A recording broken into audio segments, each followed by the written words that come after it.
Lieutenant Sarah Chen had always been careful about her uniform. Every button polished, every crease perfect, every detail inspected twice before stepping onto the naval base. But today, as she stood in the medical bay of the USS Valiant, her hands trembled slightly as she reached for the zipper of her service jacket. Admiral Marcus Webb sat behind the metal desk, his weathered face showing the kind of concern that came from 30 years of military service. The fluorescent lights hummed overhead, casting harsh shadows across the sterile room. Sarah had served under the Admiral for 8 months now, and in all that time, she had never seen him look quite like this. "Lieutenant Chen," the Admiral said, his voice gentle but firm, "the explosion in the engine room yesterday. The medical report says you refused treatment for your injuries." Sarah stood at attention, her dark eyes focused on a point just above the Admiral's head. "Sir, my injuries were minor, nothing that required immediate medical attention." The Admiral leaned back in his chair, studying her face. He had noticed something different about Lieutenant Chen from the day she first reported to his command. She was brilliant, no doubt about that. Her engineering solutions had saved the ship twice in the past 6 months. Her tactical suggestions during training exercises showed a mind that could think 3 steps ahead of the enemy. But there was something else, something she kept hidden beneath that perfect military bearing.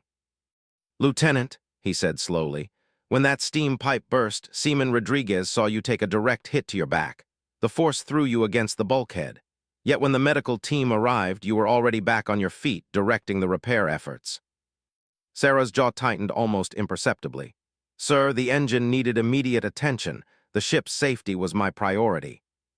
Admiral Webb had seen many brave sailors in his time. Men and women who would face enemy fire without flinching, who would work for days without sleep to keep their ship afloat. But there was something different about Lieutenant Chen's courage. It wasn't the bold bravery of youth or the calculated risks of experience. It was something deeper, something that spoke of battles fought long before she ever put on a uniform. "Chen," the Admiral said, rising from his chair, "I'm not questioning your dedication to duty, but I am concerned about one of my officers hiding injuries that could affect her performance." The room fell silent except for the distant hum of the ship's engines. Sarah remained perfectly still, but the Admiral could see the slight tension in her shoulders, the way her hands were clenched just a little too tightly behind her back. The truth was, Admiral Webb had been watching Lieutenant Chen closely since the incident 3 weeks ago during the combat simulation. The enemy had been winning, pushing the Valiant's defenses to their limits. Standard protocols were failing, and the ship was taking heavy simulated damage. It was then that Lieutenant Chen had stepped forward with a solution so brilliant, so unconventional, that it turned the entire battle around. But it wasn't just her tactical genius that caught his attention. It was the way she had presented her plan. No hesitation, no doubt, just calm certainty in the face of what appeared to be certain defeat. The Admiral had seen that look before, but never in someone so young. It was the look of someone who had faced real danger, real pain, and had learned to push through it. "Sir," Sarah said carefully, "I assure you that I am fit for duty. All medical requirements have been met according to regulations." Admiral Webb walked around the desk, moving closer to where she stood. "Lieutenant, off the record, how long have you been hiding injuries during medical examinations?" The question hung in the air like smoke. Sarah's eyes flickered for just a moment, a tiny crack in her perfect composure. It was enough for the Admiral to know he was right. "Permission to speak freely, sir?" Sarah asked. "Granted." Sarah took a deep breath, and for the first time since he had known her, Admiral Webb saw something vulnerable in her expression. "Sir, some wounds are not meant to be examined by military doctors. Some injuries are personal battles that don't belong in official reports." The Admiral nodded slowly. He had suspected as much. In 30 years of command, he had learned to read people, to see beyond the uniform to the person underneath. Lieutenant Chen was carrying something heavy, something that shaped every decision she made, every risk she took. "Chen," he said quietly, "I want you to know that whatever battles you fought before joining this crew, they don't define your worth as an officer. But they might explain why you're the best damn engineer this ship has ever had." Sarah's composure cracked just a little more. "Sir, the way you think, the way you solve problems under pressure, the way you never give up even when everyone else thinks the situation is hopeless. That doesn't come from textbooks or training exercises. That comes from experience with real adversity." The Admiral moved back to his desk, but remained standing. I'm not going to order you to reveal anything you're not ready to share, but I want you to know that this ship, this crew, we're your family now, and families protect each other. Sarah blinked rapidly, fighting back emotions that she had kept buried for years. Sir, I don't know what you think you know about me, but I know that you're running from something, Admiral Webb interrupted gently. I know that you joined the Navy not just to serve your country, but to escape something else. And I know that whatever it was, it made you stronger, even if it left scars. The word scars seemed to hit Sarah like a physical blow. Her hand moved unconsciously toward her ribs, then stopped abruptly when she realized what she was doing. Admiral Webb caught the gesture. Chen, sit down. Sir, I prefer to stand. That wasn't a request, Lieutenant. Sarah sat in the chair across from his desk, her back ramrod straight, her hands folded precisely in her lap. But the Admiral could see the tension in every line of her body. 3 months ago, the Admiral began, when we were docked in San Diego, I saw you at the base gym. It was late, past midnight. You were running on the treadmill like someone was chasing you. But that's not what caught my attention. What caught my attention was when you stopped to adjust your workout clothes. For just a moment, I saw something that made me understand why you never take off your jacket during casualty drills, why you always shower alone, why you never join the crew for swimming when we're in port. Sarah's face had gone pale. Sir, I don't think. I saw the scars, Chen, not all of them, just enough to know that someone hurt you, badly. The silence that followed was deafening. Sarah sat frozen in her chair, her carefully constructed walls crumbling around her. All the years of hiding, of pretending, of building a new life where no one could see the evidence of her past, suddenly felt pointless. How many people know? She whispered. Just me, Admiral Webb said softly. And only because I've learned to pay attention to my people. It's my job to know when someone is carrying more than they should. Sarah looked down at her hands, seeing them shake slightly for the first time in months. Sir, it was a long time ago. It doesn't affect my ability to perform my duties. Maybe not, the Admiral agreed. But it affects how you see yourself. It affects how you interact with the crew. It affects every decision you make about trust and vulnerability. Sarah raised her eyes to meet his gaze. With respect, sir, my personal history is not relevant to my service record. Admiral Webb leaned forward in his chair. Chen, 3 weeks ago, when you came up with that brilliant tactical solution during the simulation, do you know what really impressed me? It wasn't just that you found a way to win. It was that you trusted the crew to execute your plan perfectly, even though it required every single person to perform beyond their normal capabilities. Sarah frowned, not understanding where he was going with this. Someone who has been hurt the way you've been hurt doesn't usually trust that easily, the Admiral continued. Someone who carries those kinds of scars usually assumes that people will let them down, that they have to do everything alone. But you didn't do that. You trusted us. The crew is highly trained, Sarah said quietly. Trust based on competence is logical. No, Admiral Webb shook his head. What you did required a different kind of trust. You trusted us not just to do our jobs, but to do them for you. To follow your lead into a situation where failure meant everyone would know it was your plan that didn't work. Sarah was silent for a long moment, processing his words. Sir, I'm not sure I understand what you're asking of me. Admiral Webb stood up and walked to the small window that looked out over the ocean. I'm not asking anything of you, Lieutenant. I'm telling you something important. Whatever happened to you before you came to my ship, whatever those scars represent, they don't make you weak. They make you strong. They make you the kind of officer who can see solutions when everyone else sees only problems. Sir, but the Admiral continued, turning back to face her. They also make you think you have to carry everything alone, and that's where you're wrong. Sarah felt something break inside her chest, a wall she had spent years building suddenly developing cracks. Admiral, I don't know how to be any different than I am. You don't have to be different, Chen. You just have to be honest, with yourself and with the people who care about you. The word care seemed to surprise Sarah. She looked up at the Admiral with an expression that was part confusion, part hope, and part fear. Sir, the scars, they're not just physical. Admiral Webb nodded.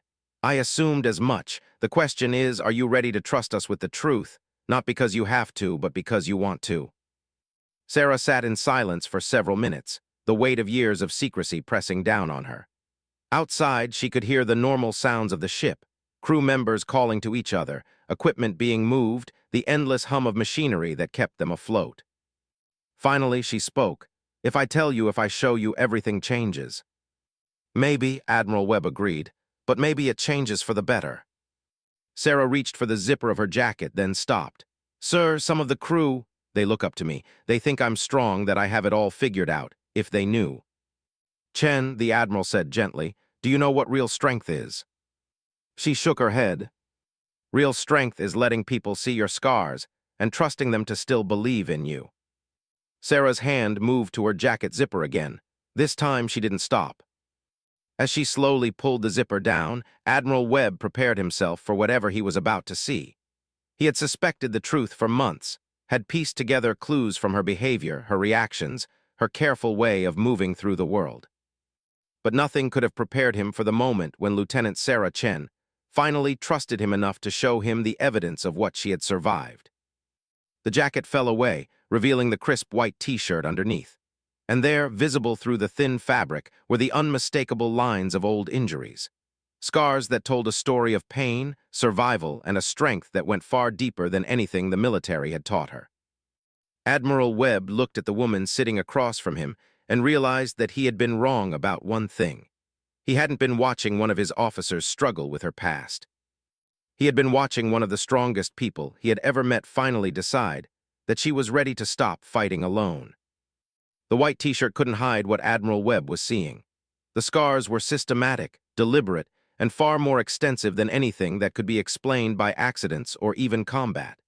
They formed patterns across Sarah's ribs, geometric shapes that spoke of calculated cruelty rather than random violence.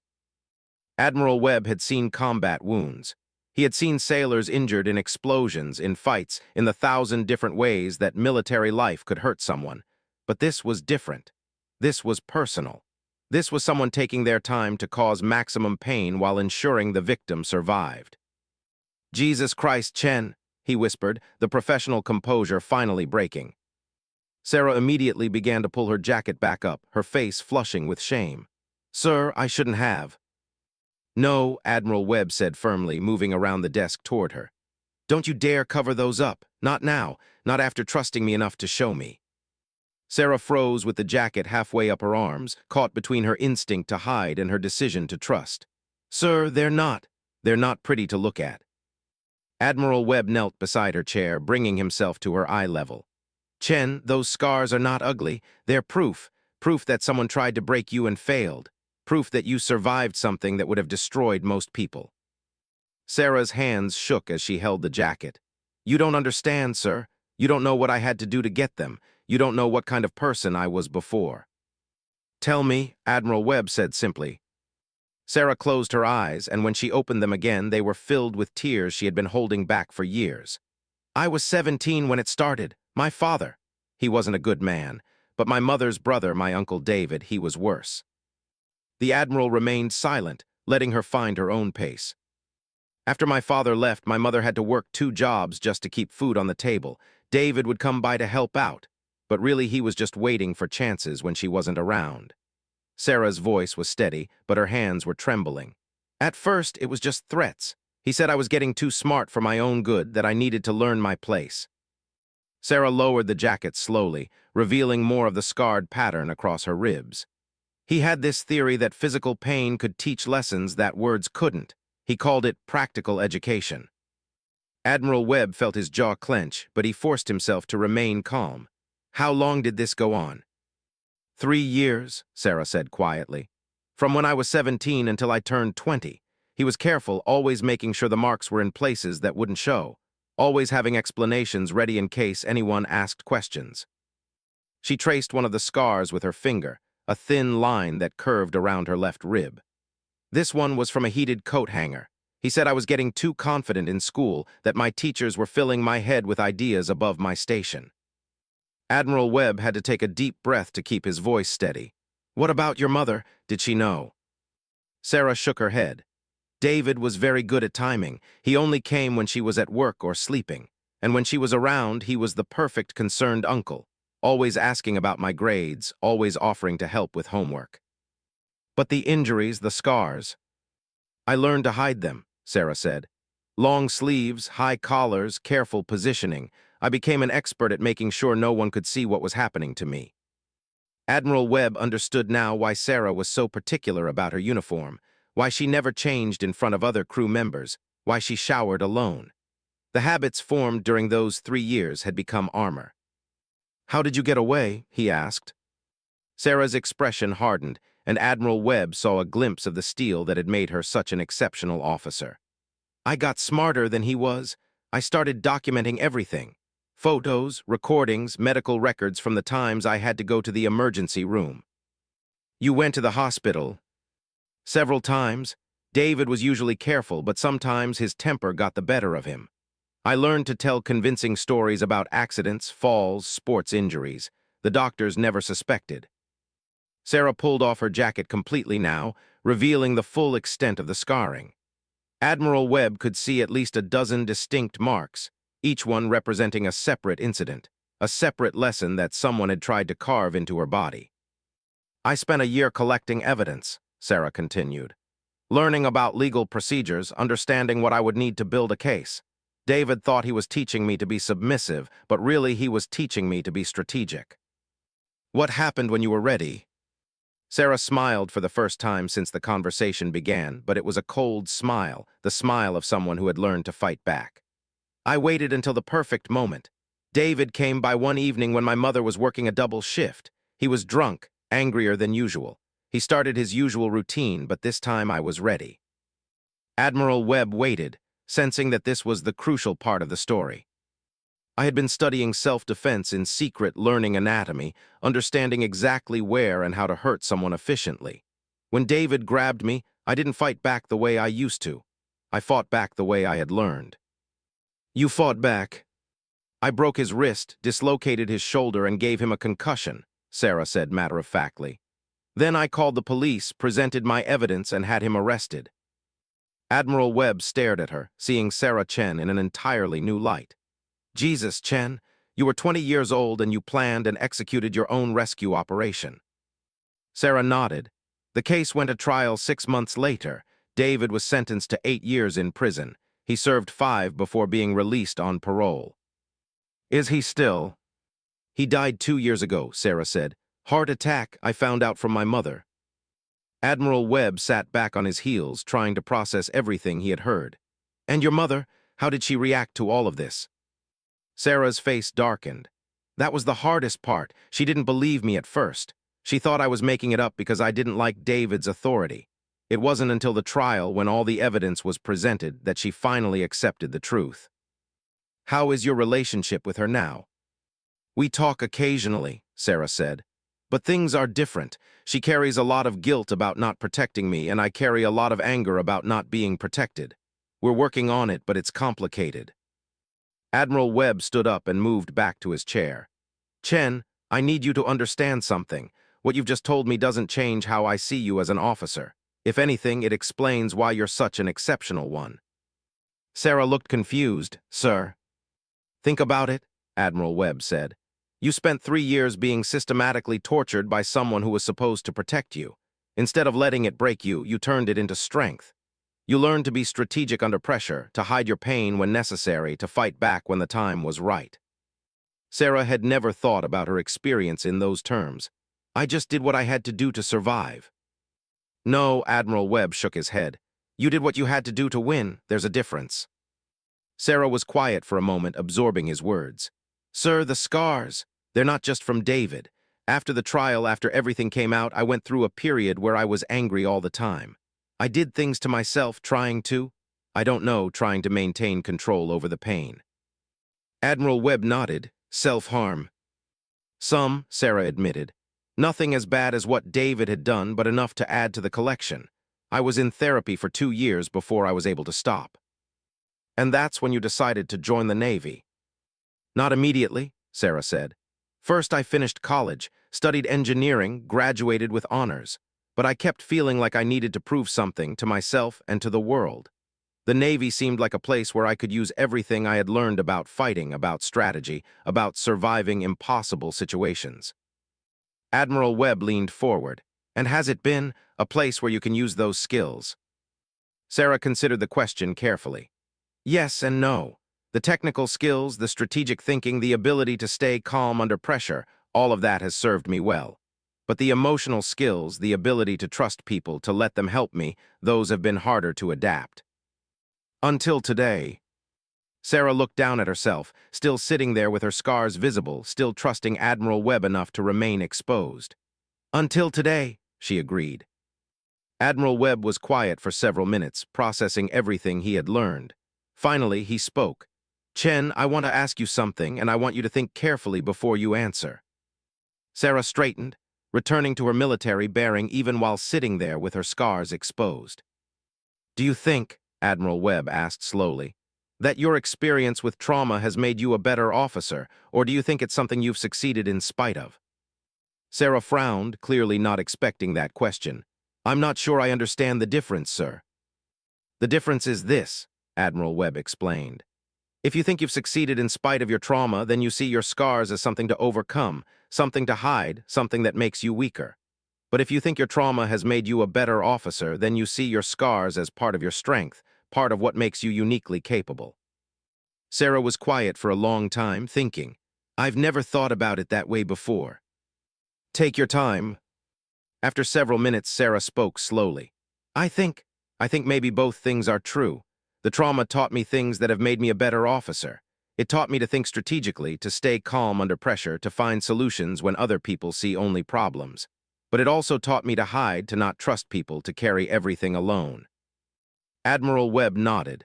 That's a mature way to look at it. The question is, what do you want to do with that understanding? Sarah looked down at her scars again, then back up at Admiral Webb. Sir, what happens now that you know everything?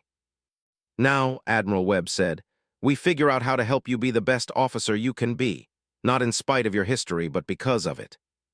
Sarah felt something shift inside her chest, a loosening of tension she had carried for so long she had forgotten what it felt like to be without it. Sir, she said quietly, I think I'd like that. Admiral Webb smiled. Good, because I have some ideas about how we can make that happen. As Sarah slowly put her jacket back on, she realized that for the first time in years, she wasn't covering up her scars because she was ashamed of them. She was covering them because she was ready to move forward, carrying their lessons with her instead of hiding from them. The conversation was far from over, but something fundamental had changed. Lieutenant Sarah Chen was no longer fighting her battles alone. 3 weeks after Sarah's revelation to Admiral Webb, the USS Valiant faced its first real crisis since she had joined the crew. A massive storm had damaged their navigation systems while they were conducting training exercises 200 miles off the Pacific coast. The backup systems had failed, and they were operating on emergency power with limited communication capabilities. Sarah stood in the engineering bay, her hands steady as she worked on rewiring the damaged navigation computer. Around her, junior engineers waited for instructions, their faces tense with the knowledge that their ship was effectively blind in hostile waters. Lieutenant Chen, Ensign Martinez called from across the bay, the Admiral is requesting a status report. Sarah didn't look up from her work. Tell the Admiral we'll have partial navigation restored in 2 hours, full systems in 6. Ma'am, with respect, the Admiral specifically asked you to report to the bridge when you had an estimate. Sarah paused in her work. 3 weeks ago, she would have sent the report through the chain of command, avoiding any unnecessary face-to-face contact. But Admiral Webb had been working with her on what he called operational trust, the idea that her expertise was more valuable when it was shared directly rather than filtered through intermediaries. Martinez, take over the primary circuit repair. Follow the schematic I've laid out. If you run into any problems, wait for me to return. Yes, ma'am. Sarah made her way through the ship's corridors, nodding the tension in the crew's movements. Everyone knew they were in a dangerous situation, but there was no panic, no chaos. Admiral Webb had trained them well. They trusted their leadership to find a solution. When Sarah reached the bridge, she found Admiral Webb standing over the tactical display with his senior staff. The storm had cleared, but they were still operating without reliable navigation in waters that were known for underwater obstacles and unpredictable currents. Admiral, Sarah said, approaching the group, reporting as requested. Admiral Webb looked up, and Sarah saw something in his expression that she was still learning to recognize. Confidence in her abilities that went beyond just professional respect. "Chen, what's our situation?" "Sir, the storm surge caused a cascade failure in the navigation computer's primary processing unit. The backup systems were damaged by the same electrical surge. I can restore partial function within 2 hours, which will give us basic position tracking and emergency navigation. Full restoration will take approximately 6 hours." Commander Hayes, the ship's executive officer, frowned. 6 hours without full navigation. That puts us at serious risk if we encounter any hostiles or if another storm system moves in. Sarah had anticipated this concern. "Sir, there is an alternative approach. If I cannibalize some non-essential systems, I can restore full navigation in 4 hours. But it would mean temporarily disabling some secondary functions." Admiral Webb studied the tactical display. "What kind of secondary functions?" "Internal communications between non-critical sections, some environmental controls in storage areas, and the automated fire suppression in areas that are currently unoccupied." Commander Hayes shook his head. "That's too risky if we have an emergency in one of those areas." "Commander," Sarah interrupted, then caught herself. "I apologize, sir. Permission to elaborate on my assessment." Admiral Webb nodded. "Go ahead, Chen." Sarah moved to the tactical display, pointing to their current position. "Based on weather patterns and our current drift, we have approximately a 4-hour window before the next storm system reaches this area. If we can restore full navigation before then, we can move to safer waters. If we wait for the 6-hour repair, we'll be caught in dangerous conditions with compromised systems." Commander Hayes looked skeptical. "Lieutenant, those are significant risks you're proposing we take." Sarah felt the old instinct to back down, to defer to senior authority even when she knew she was right. But Admiral Webb had been working with her on this exact scenario, situations where her expertise put her in conflict with conventional thinking.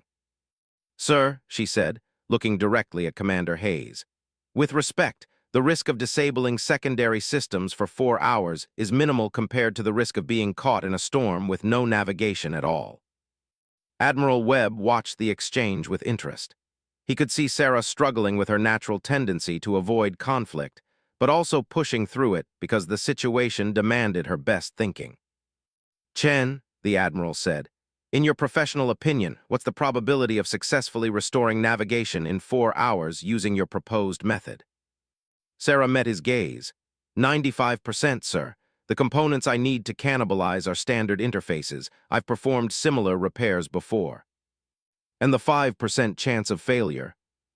"Would result in the same situation we're in now, but with some secondary systems offline. We wouldn't be worse off." Commander Hayes was about to object again when Admiral Webb raised his hand. "Chen, there's something else I need to consider. This repair will require you to work alone in some confined spaces with limited backup. Are you comfortable with that?" Sarah understood what he was really asking. Since their conversation 3 weeks ago, they had discussed her occasional difficulties with enclosed spaces, a lingering effect from her experiences with her uncle. But they had also talked about not letting past trauma prevent her from doing her job. "Sir, I can handle the physical requirements of the repair. If I encounter any difficulties, I'll request assistance immediately." Admiral Webb nodded. "Very well. Chen, you have authorization to proceed with the 4-hour repair plan. Commander Hayes, I want backup teams standing by in case Lieutenant Chen needs assistance."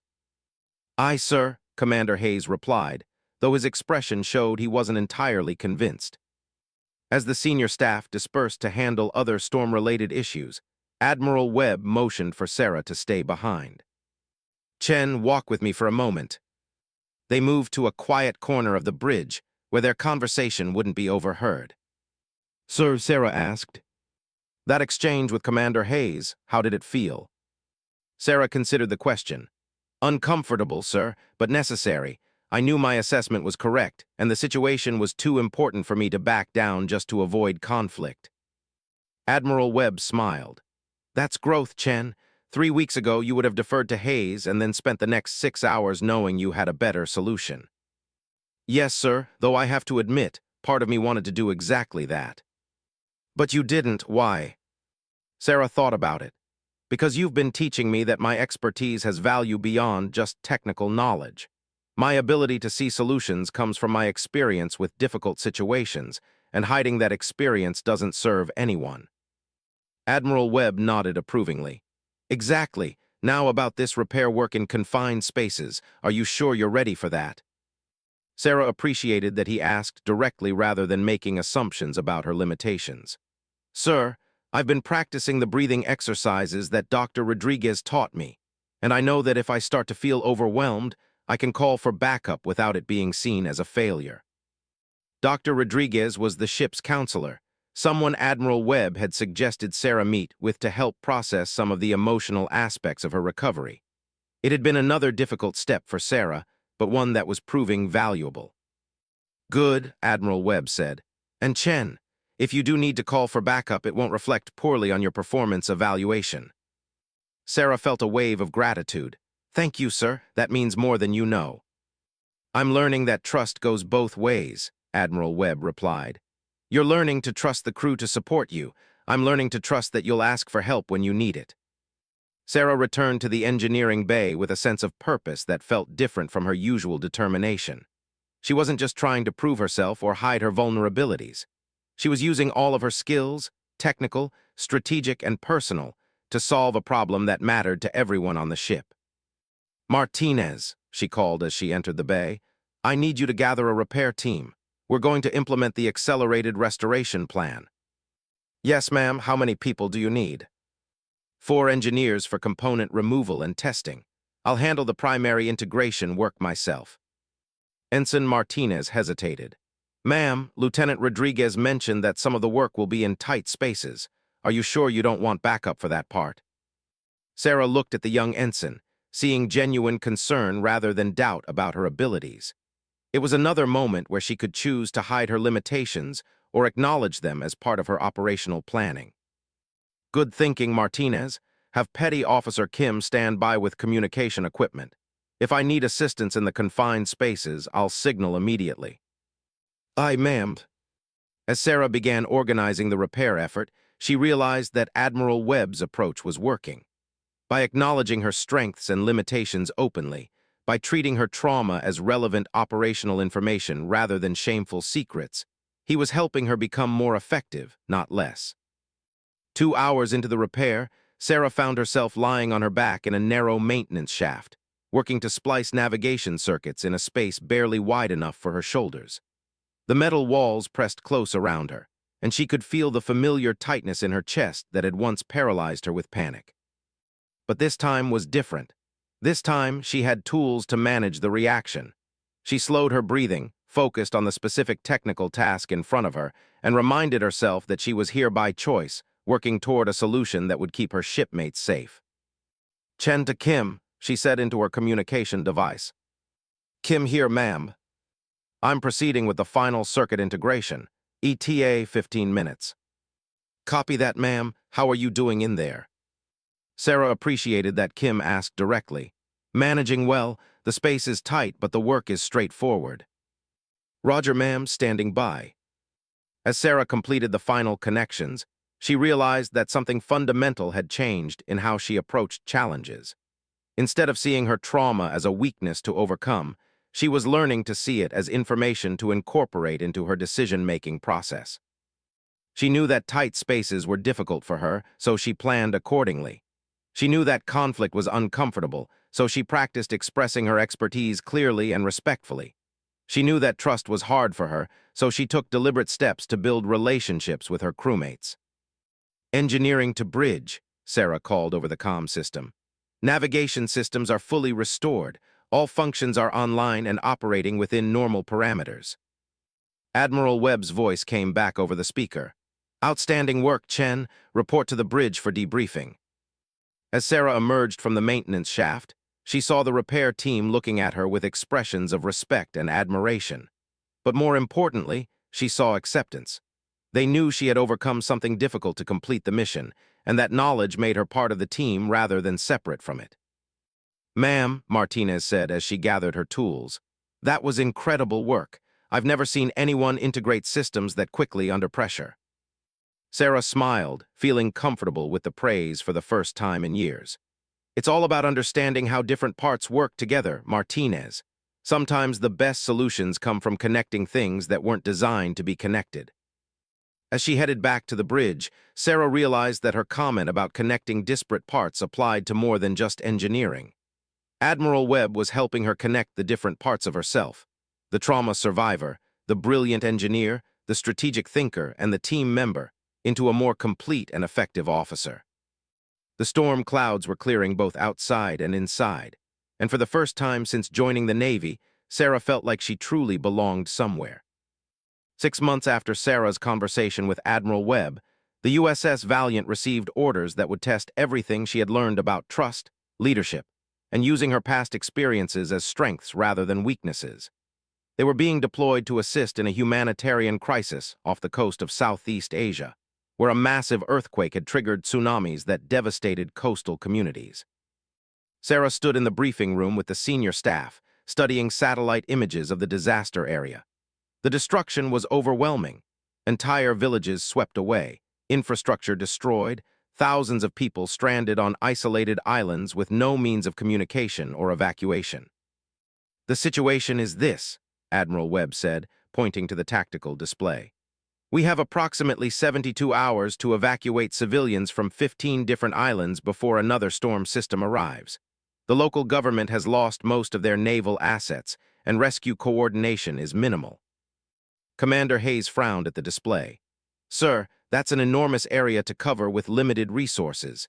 Even if we work around the clock, I'm not sure we can reach everyone in time." Admiral Webb nodded grimly. "Which is why we need to think creatively about our approach. Chen, you've been studying the situation for the past 6 hours. What are your thoughts?" Sarah moved to the display, feeling the familiar surge of analytical clarity that came when she was presented with a complex problem. But now, instead of keeping her insights to herself, she had learned to share them immediately. "Sir, conventional evacuation procedures won't work here. The distances are too great, and our boats can't safely navigate the debris fields around most of the islands. We need a completely different approach."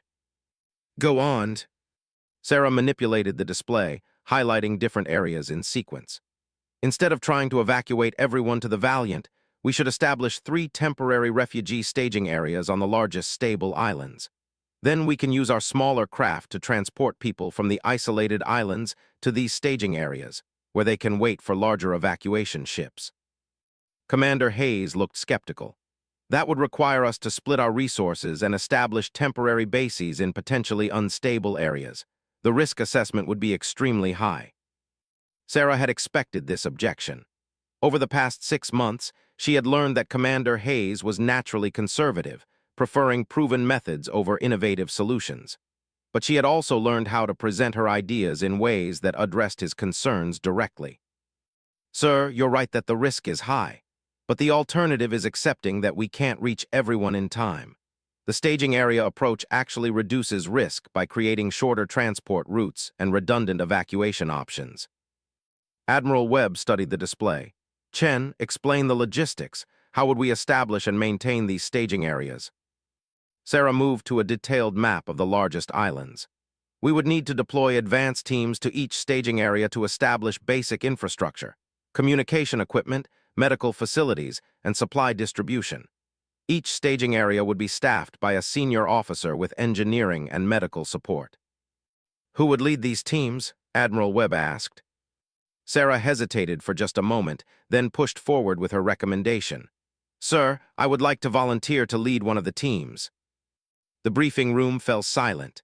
Sarah had never volunteered for independent command before, always preferring to work as part of a larger team where her responsibilities were clearly defined. Commander Hayes was the first to speak. "Lieutenant Chen, with respect, establishing a refugee staging area requires managing not just logistics, but also civilian populations under extreme stress. That's outside your area of expertise." Sarah felt the old instinct to back down, to agree that she wasn't qualified for leadership roles that required managing people rather than systems. But Admiral Webb had been working with her on recognizing when her unique background actually made her more qualified, not less. "Commander, you're right that it's outside my technical expertise. but my experience with trauma and crisis management might actually be an advantage in this situation. Admiral Webb looked interested. Explain. Sarah took a breath, knowing she was about to reveal more about herself to the senior staff than she ever had before. Sir, people who have survived traumatic experiences often have specific skills that are valuable in crisis situations. They know how to stay calm when everything seems hopeless. They know how to help other people find strength they didn't know they had. And they know how to make hard decisions when conventional options don't exist. Commander Hayes frowned. Chen, are you suggesting that having been through trauma qualifies you for command positions? No, sir, Sarah replied calmly. I'm suggesting that having survived trauma and learned to use that experience as a source of strength qualifies me for this specific mission. Admiral Webb watched the exchange with growing admiration. Sarah was doing something he had never seen her do before, advocating for herself not in spite of her past, but because of it. Chen, the Admiral said, tell me specifically how your background would help you manage civilian refugees. Sarah moved closer to the display, pointing to one of the smaller islands. Sir, when people are traumatized, they need three things: safety, information, and hope. My experience taught me how to provide all three, even in situations that seem impossible. She manipulated the display to show evacuation routes. Safety means not just physical protection, but also psychological security. People need to know that someone is in control, that there's a plan, and that they haven't been forgotten. And information. Honest communication about what's happening and what's going to happen next. People can handle bad news better than they can handle uncertainty. My experience with medical procedures, legal proceedings, and military training taught me how to give people difficult information in ways they can process and act on. Admiral Webb nodded, and hope. Sarah was quiet for a moment, and when she spoke, her voice carried a weight of personal experience that everyone in the room could hear. Hope means helping people understand that surviving today doesn't mean just enduring until tomorrow. It means believing that there's a future worth working toward. The room was silent for several seconds. Finally, Admiral Webb spoke. Chen, you're authorized to lead the staging area on Coral Island. You'll have a team of 12, 4 engineers, 4 medical personnel, and 4 security specialists. Your mission is to establish refugee processing capabilities for up to 300 civilians.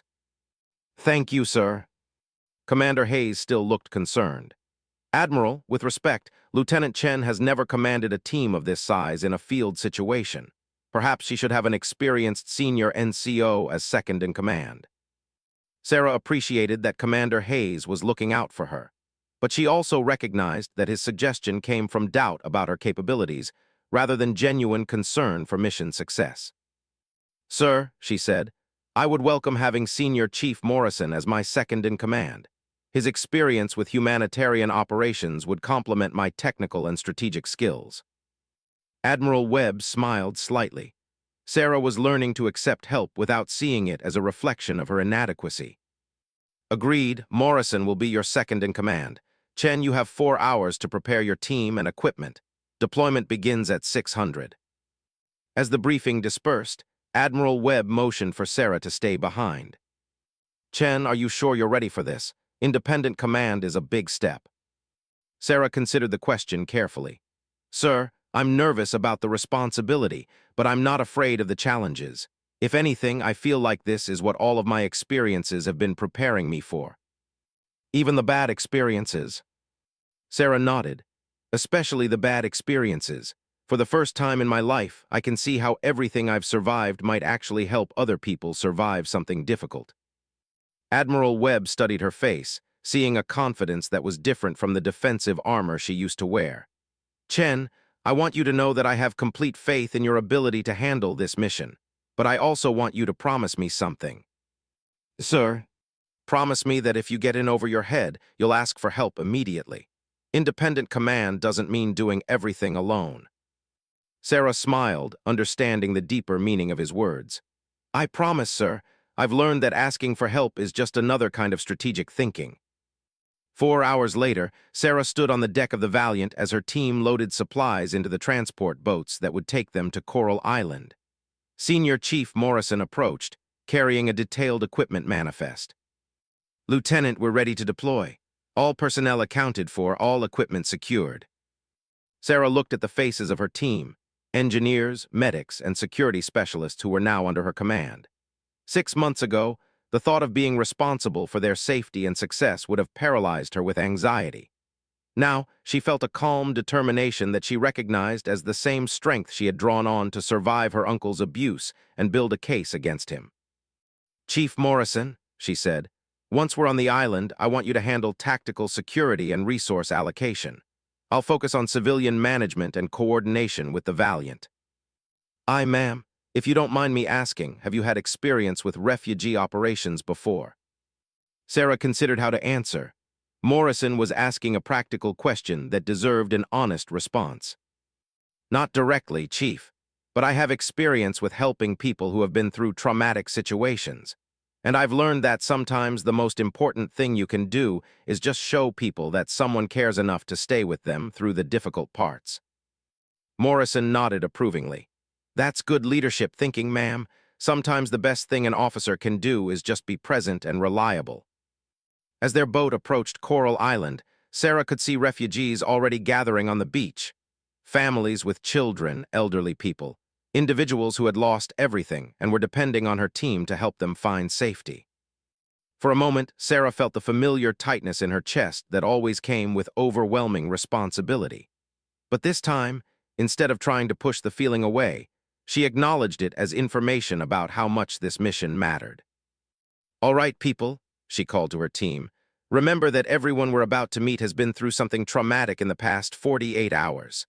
Our job is to help them move from survival mode to recovery mode. That means being calm, being competent, and being honest about what we can and can't do." As they approached the shore, Sarah realized that Admiral Webb had been right about one thing. Her experiences had prepared her for this moment. Not just the technical knowledge or strategic thinking, but the deep understanding of what it meant to be vulnerable and afraid and still have to find a way to keep going. She was about to find out if that understanding could help her save lives. 18 hours into the refugee operation on Coral Island, Sarah faced her greatest test yet. The temporary staging area she had established was housing 280 civilians, including 89 children, when a communication came through that would challenge everything she had learned about leadership, trust, and turning trauma into strength. Lieutenant Chen, Petty Officer Rodriguez called from the communications tent. "Urgent message from the Valiant." Sarah hurried to the communications station, where Admiral Webb's voice crackled through the static. "Chen, we have a problem. Satellite imagery shows another tsunami heading directly for your position. Estimated time of arrival, 4 hours. You need to evacuate immediately." Sarah felt her stomach drop. 4 hours wasn't enough time to evacuate 280 people using conventional methods. The boats they had used to establish the staging area could only carry 20 people at a time, and the round trip to the nearest safe harbor took 90 minutes. "Sir, understood. What's the evacuation plan?" "Chen, this is where it gets complicated. The main evacuation ships are still 6 hours out. The only way to get everyone to safety in time is to move them to higher ground on the island itself. Intelligence indicates there's a cave system in the interior that could provide shelter from the wave." Sarah's blood went cold. Cave systems, confined spaces, underground areas where people could become trapped if anything went wrong. "Sir," she said carefully, "what's the safety assessment for these caves?" "Preliminary scans show they're structurally sound, but Chen, I need you to know that the entrance passages are narrow. Some areas are tight enough that people will have to crawl. And once everyone is inside, you'll be responsible for keeping 280 civilians calm in a confined space for potentially several hours." Sarah closed her eyes, feeling the familiar panic response that tight spaces always triggered.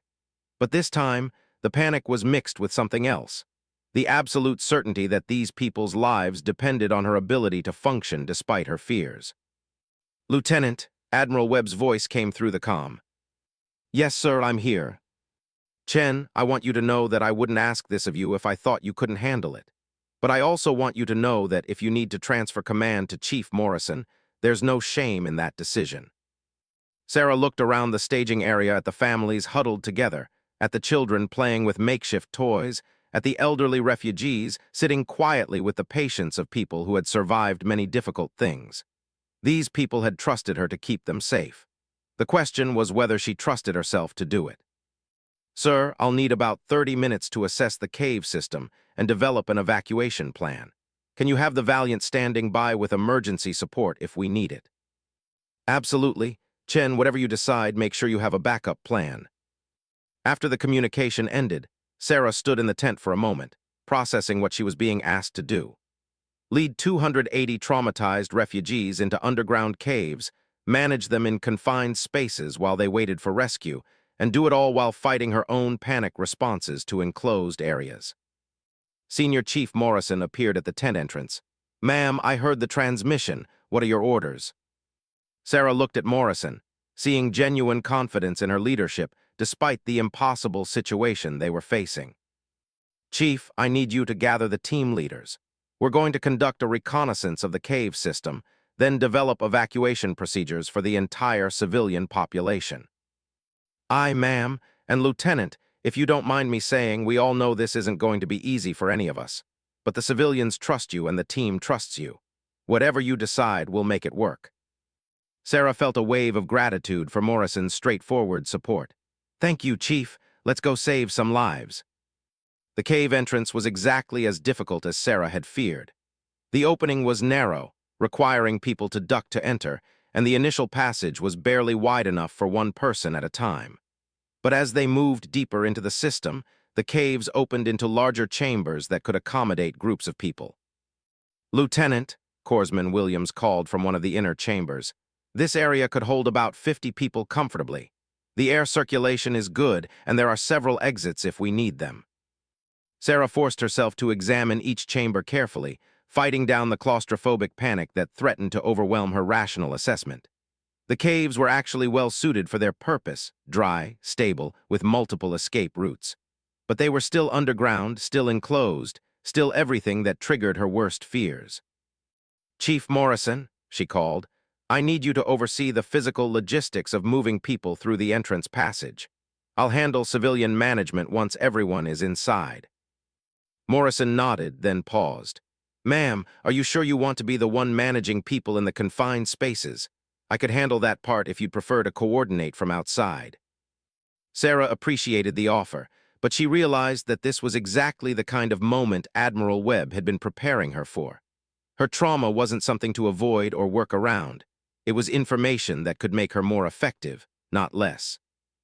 "Chief, my experience with confined spaces makes me uniquely qualified to help other people manage the psychological challenges. I know what it feels like to be trapped and afraid, and I know how to stay functional despite those feelings." Morrison looked at her with new understanding. "Yes, ma'am, that makes sense." As they returned to the staging area to begin the evacuation, Sarah realized she needed to prepare the refugees for what they were about to face. Many of them were already traumatized by the tsunami and the loss of their homes. Adding the stress of spending hours in underground caves could push some people beyond their ability to cope. She gathered the civilian population around the central area of the staging camp. "Everyone, please listen carefully," she began in English, then repeated her words in the local language she had been studying since their deployment began. "We have received information about another tsunami coming to this island. To keep everyone safe, we need to move to caves in the interior of the island." An elderly man raised his hand. "How long will we need to stay in the caves?" Sarah appreciated the direct question. "Probably 4 to 6 hours. I know that sounds frightening, but I want you to understand exactly what we're going to do to make this as safe and comfortable as possible." A mother holding a young child spoke up. "Are the caves safe? What if there's an earthquake while we're inside?" "That's a good question," Sarah replied. "We have checked the caves with special equipment and they are structurally sound. There are multiple exits, so even if one passage becomes blocked, we have other ways out."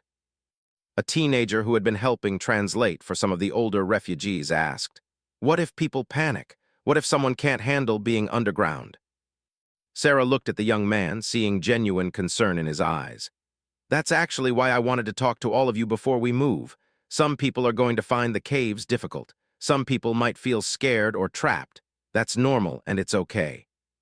She paused, making a decision that would have been impossible for her 6 months ago. "I want you to know that I am someone who has difficulty with small spaces. Being underground makes me nervous and sometimes makes me panic. But I also know that I can function even when I'm scared, and I can help other people do the same thing. The crowd was completely silent, listening intently. If you start to feel afraid in the caves, find me or one of my team members immediately. We will help you. If you feel like you can't breathe, we will show you breathing exercises. If you feel trapped, we will remind you about all the exits. If you feel alone, we will stay with you. An older woman stepped forward. Why are you telling us that you're afraid too? Sarah considered her answer carefully. Because when people are scared, it helps to know that the person leading them understands what fear feels like. I'm not asking you to be braver than I am. I'm asking you to be brave together with me. The evacuation took 2 hours. Sarah positioned herself at the narrowest part of the entrance passage, helping each person navigate the tight space while providing calm, reassuring guidance. When a claustrophobic man froze halfway through the passage, Sarah crawled in beside him and talked him through breathing exercises until he could continue. When a mother worried that her baby would cry and disturb others, Sarah assured her that crying bobbies were a sign of healthy life, and everyone would be happy to hear it. Once everyone was inside the cave system, Sarah established a routine that drew directly from her experience with surviving prolonged stress. She organized the refugees into family groups in different chambers, set up regular communication between areas, and instituted hourly check-ins where everyone could report on their condition. Lieutenant, Petty Officer Kim called from the communications equipment they had set up in the main chamber. Admiral Webb wants a status report. Sarah took the communication device, feeling the weight of the mountain above her, but also the warmth of the people around her who were trusting her to keep them safe. Admiral, this is Chen. All civilians are secured in the cave system. We have adequate supplies, good air circulation, and maintained communication with all groups. Morale is stable. Outstanding work, Chen. How are you holding up? Sarah looked around the cave, seeing children playing games with the medical staff, adults sharing food and stories, elderly refugees teaching younger people traditional songs to pass the time. Sir, I'm exactly where I need to be.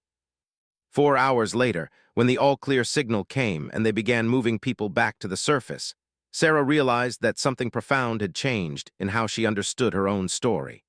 The caves hadn't been a place where her trauma made her vulnerable. They had been a place where her trauma made her uniquely qualified to help others. As the last refugee reached the surface and the evacuation ships appeared on the horizon, Chief Morrison approached her. Ma'am, that was exceptional leadership. The way you managed the civilian population in those caves, I've never seen anything like it. Sarah looked out at the ocean, where the tsunami had passed without reaching their elevated position, then back at the families who were now safe and preparing for transport to temporary housing. Chief, I learned something important today. For years, I thought my experiences with trauma were something I had to overcome in order to be a good officer. But today, I realized that those experiences don't make me damaged. They make me uniquely capable of helping other people through their worst moments. Morrison nodded. Yes, ma'am, I could see that. The civilians responded to you like they knew you understood what they were going through. 3 weeks later, back on the USS Valiant, Sarah sat in Admiral Webb's office for their regular debriefing session. But this time, the conversation felt different. Chen, Admiral Webb said, I've received the after-action reports from the humanitarian mission. Your performance was extraordinary. Thank you, sir. But more than that, I've received letters. Dozens of letters from the refugees you helped, translated by the aid organizations that are working with them now. Sarah looked surprised. Sir. Admiral Webb opened a folder on his desk. They wrote about how you made them feel safe when they were terrified, how you helped them believe they would survive when everything seemed hopeless, how you showed them that someone who had also been hurt could still be strong enough to help others. Sarah felt tears forming in her eyes. Sir, I didn't know they understood that much about my situation. Chen, they recognized something in you that you're just now learning to recognize in yourself. You weren't just managing a crisis operation. You were showing people what it looks like to transform trauma into strength. Admiral Webb stood up and moved to the window. I want to offer you something, Chen. A promotion to Lieutenant Commander and assignment to develop new protocols for humanitarian operations. The Navy needs officers who understand how to help people in their worst moments. Sarah was quiet for a long moment, processing the offer. Sir, 6 months ago I would have been terrified by that kind of responsibility. I would have assumed I wasn't qualified. And now, Sarah stood up, her posture confident but no longer defensive. Now I understand that my qualifications include not just my technical training, but also my experience with surviving difficult situations and helping others do the same. Admiral Webb smiled. So you'll accept the promotion? Yes, sir, but I have one request. What's that? Sarah reached for the zipper of her service jacket, then stopped and smiled. I want to help develop training programs that teach other officers how to recognize and support crew members who have experienced trauma. Not because trauma makes people weak, but because it often makes them uniquely strong in ways the military needs to understand. Admiral Webb extended his hand for a handshake. Lieutenant Commander Chen, I think you're going to change how the Navy thinks about strength, survival, and leadership. As they shook hands, Sarah realized that her scars, visible and invisible, were no longer something she carried in shame. They were proof of battles won, wisdom earned, and strength discovered in the darkest places. She had finally learned that healing didn't mean forgetting her past. It meant integrating it into a future where her experiences could serve something larger than her own survival. The woman who had once hidden her wounds had become someone who could help others transform their own pain into purpose. And that transformation was the greatest victory she had ever achieved.